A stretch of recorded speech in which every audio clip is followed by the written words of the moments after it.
Hello' মাই dear student, আজি মই তোমালোকৰ লগত ক্লাছ 9ৰ ইলেক্ট্ৰনিক্স এণ্ড হাৰ্ডৱেৰ বুকছৰ চেপ্টাৰ 1ৰ এছাইনমেণ্টত দিয়া 1ৰ পৰা 10 নম্বৰলৈকে অংকখিনি আলোচনা কৰিম। এতিয়া চোৱা, এছাইনমেণ্টত 1ৰ পৰা 10 নম্বৰলৈকে সকলো অংক কি ওমছ ল ব্যৱহাৰ হ'ব। এতিয়া ওমছ ল কাৰ লগত জড়িত? তোমাৰ এটা হ'ল ভল্টেজ, আৰু এটা কি হয় তোমাৰ কাৰেণ্ট, আৰু এটা কি হয় তোমাৰ ৰেজিষ্টেন্স। এই তিনিটা। এইখিনি অংকত গোটেইখিনি ভল্টেজ, কাৰেণ্ট আৰু ৰেজিষ্টেন্স ব্যৱহাৰ হ'ব। আৰু সূত্ৰবোৰ কেনেকুৱা আছিলে ওমছ ল? এই গোটেইখিনি একেটা ফৰ্মুলাতে ইউজ হ'ব তোমাৰ। যেনেকৈ আমি পঢ়িছিলোঁ, কি হয় এনেকুৱা আছিলে তোমাৰ, ওপৰত কি আছিলে ভল্টেজ, তলত কি আই আৰু আৰ আছিলে। যদি ইয়াৰ পৰা আমাৰ কি বিৰ মান লাগে, তেতিয়াহ'লে তলৰ দুটা পূৰণ কৰি দিলে হৈ যায়। আৰু যদি আইৰ মান লাগে, তেতিয়াহ'লে বি ওপৰত থাকিব, আৰটো কি তলত থাকিব। আকৌ যদি আৰৰ মান লাগে, তেতিয়াহ'লে কি বিটো ওপৰত থাকিব, আইটো তলত থাকিব। যেনেকুৱা কেনেকুৱা আছিলে তোমাৰ বি কিউটো কি আছিলে তোমাৰ আই আৰ। আকৌ যদি ইয়াৰ পৰা তোমাৰ আইৰ মান ল'ব দিয়ে আই, তেতিয়াহ'লে কি হ'ব তোমাৰ পি বাই আৰ। আকৌ আৰৰ মান ল'ব দিলে কি হ'ব তোমাৰ পি বাই আই। ইয়াতে কি গোটেইখিনি এইখিনি ফৰ্মুলা ইউজ হ'ব, এই গোটেইখিনি অংকত তোমাৰ। যেনেকুৱা তোমাৰ বি কিউটো আই আৰ, এই গোটেইখিনি পূৰণ কৰিলে হৈ যাব তোমাৰ। যদি আইৰ মান ল'ব দিয়ে, তেতিয়া বিটো ক'ত আছে ওপৰত আছে, ইয়াত আমি ওপৰত লিখিছোঁ। আৰটো ক'ত আছে তলত আছে, তলত লিখি দিছোঁ। আকৌ আৰৰ মান ল'ব দিলে আৰ, বিটো ক'ত আছে ওপৰত আছে, ওপৰত লিখিছোঁ। আইটো ক'ত আছে তোমাৰ তলত আছে, তলত লিখিছোঁ। চ' গোটেইখিনিত কি এই তিনিটা ফৰ্মুলা ইউজ হ'ব। আৰু তুমি এনেকুৱা অংকত কি গোটেইখিনি তোমালোকে চাবা কাৰ কাৰ মান দি আছে। ইয়াৰ যিকোনো দুটাৰ মান দিয়া থাকিব, হয় এই দুটাৰ মান দিয়া থাকিব, এইটো মান ল'ব লাগিব। নহ'লে এই দুটাৰ মান দিয়া থাকিব, এইটোৰ মান ল'ব লাগিব। নহ'লে কি এই দুটা দিয়া থাকিব, এইটো মান ল'ব লাগিব। যিকোনো দুটাৰ মান দিয়া থাকিব, বাকী আৰু এটা ওলাব লাগে। এতিয়া মানবোৰ আমি কেনেকৈ গম পাম?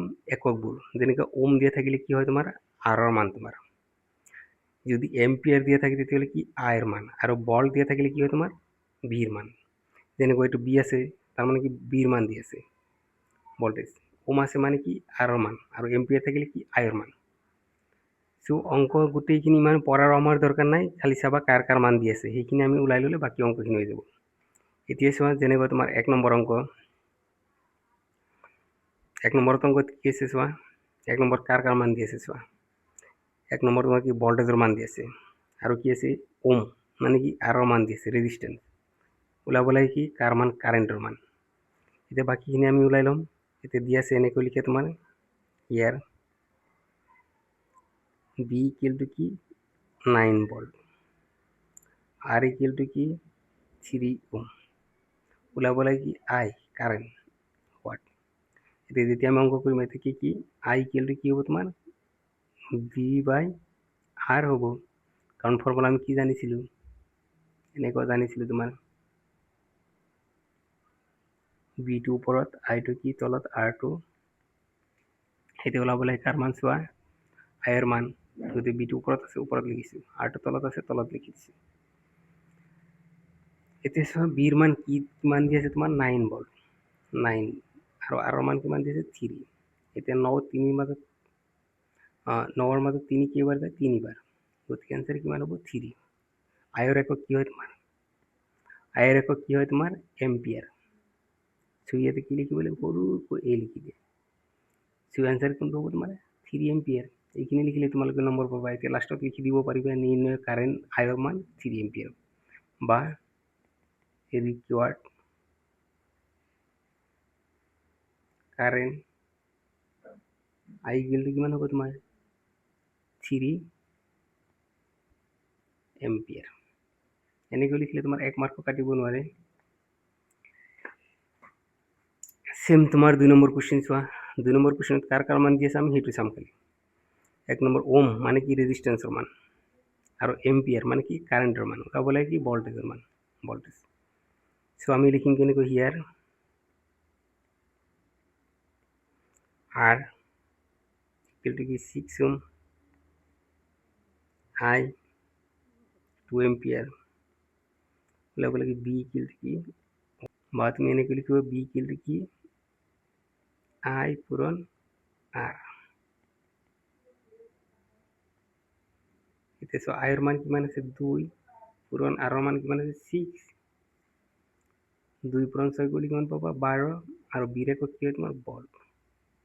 সো অ্যান্সাৰ কিমান হ'ব? এইটোৱে 12 ভল্ট। এতিয়া নেক্সট চোৱা কি কৈছে, আমি এই গোটেই কুৱেশ্যন পঢ়াৰ দৰকাৰ নাই, আমি চাম কাৰ কাৰ মান দি আছে তোমাৰ। এতিয়া কাৰ কাৰ মান দি আছে তোমাৰ? ওম। ওম মানে কি হয়? আৰৰ মান দি আছে। এম্পিয়াৰ, এম্পিয়াৰ মানে কি? কাৰেণ্টৰ মান। What is the voltage? বিৰ মান ওলাব কৈছে। চ' আমি এতিয়া লিখিম আমি হিয়াৰ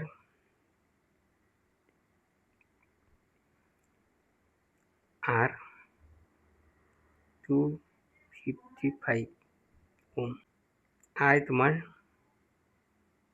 3 এম্পিয়াৰ। ওলাব লাগে বি ইকুৱেল টু হোৱাট? এতিয়া বি আমি কি লিখিব পাৰিম তোমাৰ? বি ইকুৱেল টু কি? আই পূৰণ আৰ। এতিয়া আইৰ মান কিমান দি আছে? 3 পূৰণ আৰৰ মান কিমান? 255। এতিয়া পূৰণ কৰা, 3 5 গুণ 15, 3 5 গুণ 15 একে 16, 3 দুগুণ 6, 6 একে কিমান? 7। সো অ্যান্সার কিমান হ'ব তোমাৰ? বিৰ একক কিউ হ'ব তোমাৰ ভল্ট। বিৰ একক কিউ ভল্ট। সো অ্যান্সাৰ এইখিনি হ'ব তোমাৰ। এইটো ফৰ্মুলা হয়, ৰাউণ্ড কৰি ৰাখিব পাৰিবা। এতিয়া নেক্সট চোৱা কি দি আছে তোমাৰ? এম্পিয়াৰ। এম্পিয়াৰ মানে কি? আইৰ মান দি আছে। আৰু ওম মানে কি? ৰেজিষ্টেন্সৰ মান। ওলাব লাগে কি? ভল্টেজ। তুমি লিখা ইয়াৰ আইৰ মান কিমান আছে তোমাৰ? 5 এম্পিয়াৰ। আৰৰ মান কিমান? 30। বিৰ মান সেই আগৰ দৰে তোমাৰ হোৱাট। এতেকে বি ইকুৱেল টু কিমান হ'ব তোমাৰ? আই পূৰণ আৰ। আইৰ মান তোমাৰ 5, আৰৰ মান কিমান? 30। 5 শূন্য 5 3 গুণ কিমান? 15। সো একক কিউ ভল্ট। এনসার কি হ'ব তোমাৰ? এইখিনি 150 ভল্ট। এতিয়া আমি 5 নম্বৰ কুৱেশ্যন চোৱা। এইটো চোৱা কাৰ কাৰ মান দি আছে, আমি সেইটো চাম তোমাৰ। 1 নম্বৰ কি? বি ভল্টেজ, তাৰমানে বিৰ মান দি আছে। আৰু ৰেজিষ্টেন্স মানে আৰৰ মান দি আছে। ওলাব লাগে কাৰ মান? কাৰেণ্টৰ মান। সো আমি লিখিম কেনেকৈ তোমাৰ? ইয়াৰ চোৱা বিৰ মান 9 ভল্ট, আৰৰ মান তোমাৰ 2, আই হোৱাট। এতিয়া আমি আই থেকে আই ইকুৱেল টু কি লিখিম আমি? বি বাই আৰ। এইটো ফৰ্মুলা আমি জানো অলৰেডি, এনেকৈ আগতে দিছোঁ। এইটো বি আই আৰ। ইয়াৰ পৰা আইৰ মান ল'ব লাগে, গতিকে বিটো ওপৰত আছে, ওপৰত লিখিছোঁ, আৰটো তলত আছে, তলত লিখিছোঁ। এতিয়া বিৰ মান কিমান আছে? 9 ভল্ট। আৰৰ মান কিমান আছে? 2। এতিয়া 9ৰ মাজত 2 কিমান বাৰ যায়? 4 বাৰ। 1ৰ মাজত নাযায়, দশমিক এটা শূন্য গ'লে 10 হ'ব, 10ৰ মাজত কিমান যায়? তোমাৰ 5 বাৰ যাব। আৰু একক কি হ'ব তোমাৰ? এম্পিয়াৰ। সো এনসাৰ কি হ'ব তোমাৰ? এইখিনি। এতিয়া 6 নম্বৰ কুৱেশ্যন চোৱা, কাৰ কাৰ মান দিছে? গোটেইখিনি আমাৰ পঢ়াৰ দৰকাৰ নাই, ইয়াতে কি লিখা আছে ইমান মাথা গৰম নকৰিবা। এতিয়া আমি চাম কি কাৰ কাৰ মান দি আছে তোমাৰ। 1 নম্বৰ কি? ভল্টেজৰ মান দি আছে এইটো আৰু এইটো। বাকী কি কি কৈছে ইমান চোৱাৰ দৰকাৰ নাই তোমাৰ। এতিয়া আমি কি এইখিনি প্ৰথমে হাইলাইট কৰি লওঁ। 1 নম্বৰ কি? ভল্টেজৰ মান। বি মানে কি? ভল্টেজৰ মান দি আছে। আৰু এম্পিয়াৰ মানে কি? কাৰেণ্টৰ মান। ওলাব লাগে কি? ওমছ। ওমছ মানে কি? ৰেজিষ্টেন্সৰ মান ওলাব লাগে। ইয়াৰ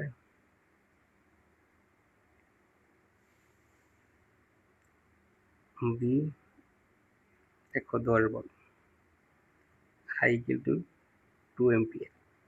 আৰ কোশ্চেন মাৰ্ক দিয়া এতে আৰ ইকুয়াল টু কি হ'ব তোমাৰ? বি বাই আই হ'ব। সেই আগৰ দৰে তোমাৰ যদি এনেকৈ আমি আঁকি দিওঁ, বিটোৰ ওপৰত আইটো ইয়াত হ'ব আৰ। এতিয়া আৰৰ মান ল'ব দিছে আৰ, বিটো ওপৰত আছে, ওপৰত দিয়ে, আৰু আইটো তলত আছে, তলত লিখি দিছে। এতিয়া বিৰ মান কিমান দি আছে তোমাৰ? 110, আৰু ইয়াতে কিমান? 2। 2 11ৰ মাজত যায় 5 বাৰ, আৰু 1 10 10ৰ মাজত যায় 5 বাৰ। একক কি হ'ব? ওম। একক নিদিলে অংক নহ'ব। কিমান হ'ব এনসাৰ তোমাৰ? 55 ওম। এইটো হ'ব তোমাৰ এনসাৰ। চোৱা কাৰ কাৰ মান দি আছে আমি সেইখিনি চাম। প্ৰথমে তোমাৰ আৰৰ মান দি আছে আৰু কি মান? ইয়াৰ আৰ কিমান দি আছে তোমাৰ 9000, পি কিমান দি আছে 9 volt, I equal two what, এতিয়া আই ওলাম আমি, আই ইকুৱেল টু কিমান পাম আমি বি বাই আৰ। এতিয়া বিৰ মান কিমান দি আছে তোমাৰ 9 আৰু তোমাৰ ইয়াৰ মান কিমান, আৰ মান কিমান দিছে 9000। এতিয়া এইটো যদি কাটাকাটি কৰোঁ 9 9ৰ মাজত কিমান বাৰ যায়, একবাৰ যাব, ইয়াৰ মাজত যায় কিমান বাৰ, একবাৰ। তাৰমানে তলত কিমান থাকিল, ওপৰত থাকিল 1 আৰু তলত কিমান থাকিল 1 আৰু এটা দুটা তিনিটা শূন্য, এতিয়া যদি এইটো আমি লিখোঁ কিমান কেনেকুৱা হ'ব তোমাৰ, একৰ পিঠিত যদি শূন্য থাকে, একৰ পিঠিত কেইটা শূন্য, এটা দুটা তিনিটা, আৰু একৰ কাৰণে কি হ'ব দশমিক হ'ব। ই এনেকুৱা থাকে, আমি যদি দশমিক লৈ প্ৰকাশ কৰোঁ কি হ'ব তোমাৰ, চোৱা কেইটা শূন্য আছে, এটা দুটা তিনিটা, এতিয়া 3 ঘৰ পিছত কি বাওঁপিনে কি দশমিক হ'ব। এতিয়া ৰাইট চাইডত কি আছে তোমাৰ 1 আছে, 1টো আমি বহাই ল'লোঁ। এতিয়া কেইটা শূন্য আছে, এটা দুটা তিনিটা, এটা আছে এটা বহালোঁ, দুটা তিনিটা, দশমিকটো কি হ'ব ইয়াতে হ'ব তোমাৰ। এতিয়া দেখাই দিছোঁ, কেইঘৰ পিছত দশমিক হ'ব 3 ঘৰ, 1 2 3, এতিয়া 1 আছে, 1টো বহাই ল'লোঁ আৰু বাকীখিনি নাই, সেইকাৰণে কি দুটা জিৰ' ল'ব লগা হ'ল। এতিয়া 3 ঘৰ পিছত দশমিক দি দিলে হ'ল, একৰ পিঠিত যদি এনেকুৱা শূন্য থাকে। এতিয়া এইটো চোৱা, এইটো আহিল তোমাৰ এম্পিয়াৰত। যদি আমি এনেকুৱা দশমিকত থাকে, সেইটো আমি কি মিলি এম্পিয়াৰ লৈ দেখাই দিব লাগিব। এতিয়া মিলি এম্পিয়াৰ কৰিলে কেনেকুৱা হ'ব তোমাৰ, 1000ৰে পূৰণ কৰি দিলে হৈ যাব। এতিয়া চোৱা 0.001 পূৰণ 1000, ইয়াতে কি হ'ব তেতিয়া মিলি এম্পিয়াৰ, কাৰণ 1 এম্পিয়াৰ মানে কি 10 to the power 3 মিলি এম্পিয়াৰ। এতিয়া এইটোৰ লগত এইটো যদি পূৰণ কৰোঁ কিমান হ'ব তোমাৰ, কেইঘৰ পিছত দশমিক হ'ব, একৰ পিঠিত কেইটা শূন্য হ'ব, এটা দুটা তিনিটা, এটা দুটা তিনিটা, আৰু কেইঘৰ পিছত দশমিক আছে তোমাৰ, সেনেকৈ হ'লে একৰ লগত এইখিনি শূন্যটো কাম নাই, 1 পূৰণ কৰিলে এটা দুটা তিনিটা শূন্য পাই দিলে, এটা দুটা তিনিটা শূন্য। এতিয়া কেইঘৰ পিছত দশমিক আছে, এটা দুটা তিনিটা, গতিকে 1 2 3 ইয়াতে দশমিক হ'ব। গতিকে দশমিক দিলে ক'ত দিব লাগিব, ইয়াতে দশমিক দিব লাগিব। ইয়াতে কি হ'ব তোমাৰ মিলি এম্পিয়াৰ, মনত ৰাখিবা মিলি এম্পিয়াৰ, তাৰমানে কি হ'ব 1 মিলি এম্পিয়াৰ। সো এনসাৰ কোনটো হ'ব তোমাৰ এইটো। যদি দশমিকত থাকে তেতিয়া এম্পিয়াৰটো কি আমি মিলি এম্পিয়াৰ বনাম। এতিয়া এম্পিয়াৰটো ডাঙৰ হয় তোমাৰ, এম্পিয়াৰটো কি হয় তোমাৰ ডাঙৰ পৰা সৰু বনালে কি হ'ব লাগিব, পূৰণ কৰিব লাগিব, 1000 পূৰণ কৰি দিলে মিলি এম্পিয়াৰ হৈ যাব তোমাৰ, বা 10 to the power 3।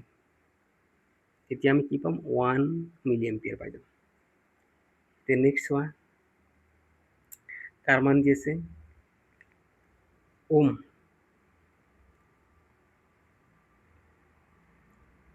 আৰু দি আছে ভল্ট, তাৰমানে ওলাব কৈছে কি কৈছে তোমাৰ what is the amount of current, কাৰেণ্টৰ মান ওলাব কৈছে। হিয়াৰ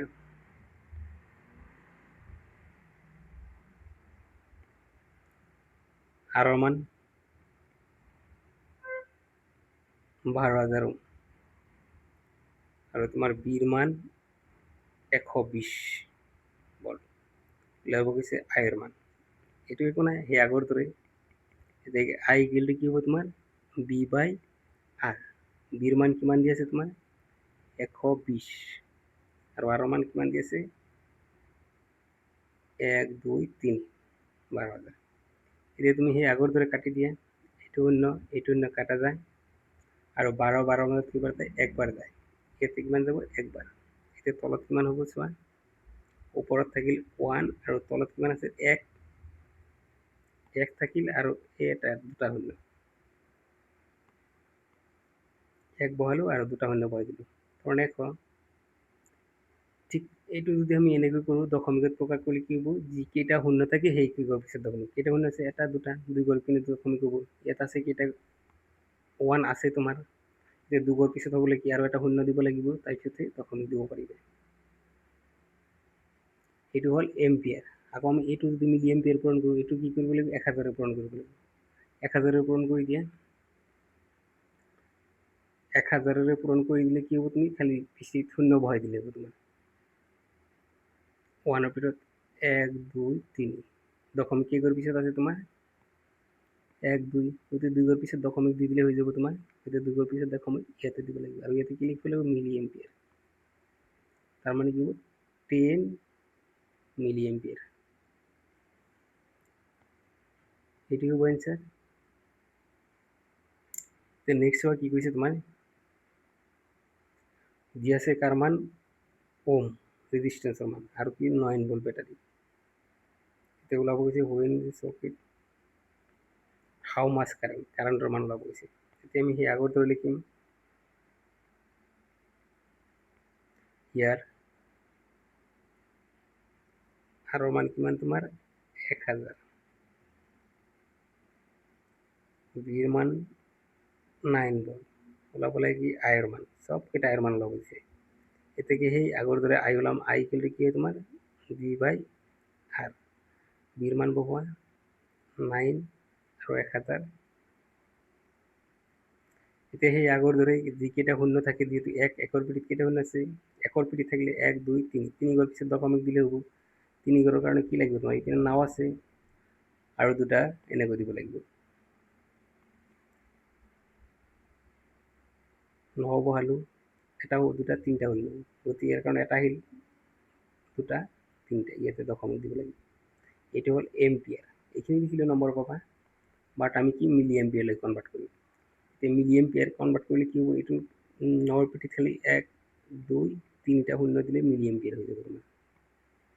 এতিয়া মিলি এম্পিয়াৰ কিন্তু দশমিক কেইঘৰ পিছত আছে এইটো চোৱা, এটা দুটা তিনিটা। 1000 পূৰণ কৰাৰ কাৰণে 3টা শূন্য দি দিলোঁ, কিন্তু কেইঘৰ পিছত দশমিক দিলোঁ, এটা দুটা 3 ঘৰ পিছত দশমিক দিব লাগিব। গতিকে দশমিকটো ক'ত হ'ব তোমাৰ ইয়াতে হ'ব, তাৰমানে 9 মিলি এম্পিয়াৰ হ'ব। এতিয়া আহিছোঁ লাষ্ট কুৱেশ্যন লৈ। লাষ্ট কুৱেশ্যন চোৱা, লাষ্ট কুৱেশ্যন সাগৰৰ পানী আছে আৰু তোমাৰ কাৰেণ্ট ওলাব গৈছে আৰু কাৰ মান দি আছে তোমাৰ ভল্টেজৰ মান। এতিয়া চোৱা, ইয়াতে দিয়া থকাখিনি আমি যদি চাওঁ 120 ভোল্ট আৰু ওলাব দিছে কি কাৰেণ্টৰ মান আৰু কি ৰেজিষ্টেন্সৰ মান দিয়া নাই, কিন্তু সাগৰৰ পানীত ৰেজিষ্টেন্স 1000 ওম আমি ধৰিব পাৰি। ইয়াৰ বি কিলটো কিমান 120 ভোল্ট, আৰ কিলটো 1000 ওম। তুমি এইটো চি ৱাটাৰ বুলি লিখিব পাৰিবা, এই ৱাটাৰ। আই মানে কারেন্ট ওয়াট। এদিকে আমি জানি কি আই ইকুয়াল টু কি হবে তোমার বি বাই আর। বির মান কিমান দি আছে তোমাৰ 120 আর মান 1000। এটি দাম বহাই দিই কেইটা ধন্য আছে এটা দুটা তিনটা 1 2 3 গতি 3 ঘর পিছত দেখাম হ'ব তোমাৰ বা শূন্য শূন্য কাটিও দিব পাৰিব তোমাৰ। এটা শূন্য কাটি দিয়ে আৰু যদি দশমিক বহাই যায় তেতিয়াহ'লে কি হ'ব তোমাৰ 2 ঘৰ পিছত দশমিক হ'ব। প্রথমে 12 লিখে 1 2 দুটা শূন্য, গতিকে ইয়াতে দশমিক হ'ব এম্পিয়াৰ। এইটো যদি আমি মিলি এম্পিয়াৰ লওঁ তেতিয়া 1000 পূৰণ কৰিব লাগিব। 12ৰ পিছত কেইটা শূন্য হ'ব এটা দুটা তিনিটা শূন্য আৰু ইয়াতে কি হ'ব তোমাৰ মিলি এম্পিয়াৰ। কেইঘৰ পিছত দশমিক আছে 1 2 1 2, ইয়াতে দশমিক হ'ব ইয়াতে।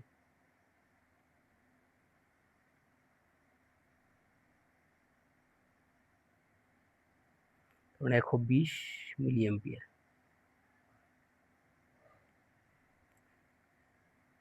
সো এনসাৰ কিমান হ'ব তোমাৰ 120 মিলি এম্পিয়াৰ। সো আজিলৈকে আহিছোঁ, যিসকল আগৰ ভিডিঅ' চোৱা নাই আগৰ ভিডিঅ'খিনি চাই ল'বা। Thank U.